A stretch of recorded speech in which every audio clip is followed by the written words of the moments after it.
Nous allons voir maintenant la racine carrée. La racine carrée, c'est l'opération inverse du carré. C'est quand on connaît le carré d'un nombre et que l'on recherche le nombre d'origine. Par exemple, si on recherche la racine carrée de 100, on doit chercher un nombre dont le carré est 100. On doit chercher un nombre tel que ce nombre fois ce nombre égale 100. Attention, ce n'est pas 50. 50 fois 50 ne fait pas 100.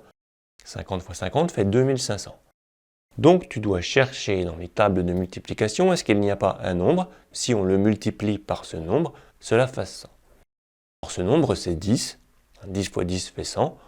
On dit donc que la racine carrée de 100 est 10. Et on écrit comme ceci, racine de 100 égale 10. Voyons quelques exemples de racines carrées. Racine carrée de 64, c'est un nombre tel que ce nombre multiplié par lui-même égale 64. Si tu connais les tables de multiplication, ça doit tilter, tu dois te souvenir, 64 c'est 8 fois 8. Donc, on écrit racine de 64 égale 8.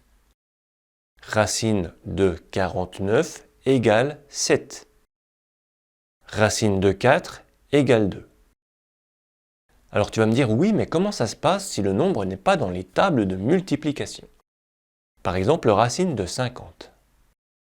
Alors racine de 50, effectivement, on ne connaît pas de nombre tel que ce nombre multiplié par lui-même fasse 50. On sait que 7 fois 7 égale 49, mais 8 fois 8 égale 64, 50 n'est pas un carré parfait. On dit que ce n'est pas le carré d'un nombre entier.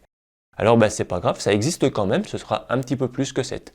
7,1 quelque chose, et c'est la calculatrice qui va nous permettre de donner le résultat de racine de 50. On prend la calculatrice, et si tu observes bien ta calculatrice, sur ta calculatrice, il y a une touche racine carrée. Tu peux lui demander racine carrée de 50, et tu vas voir que tu vas obtenir un petit peu plus que 7, étant donné que racine de 49, c'était 7.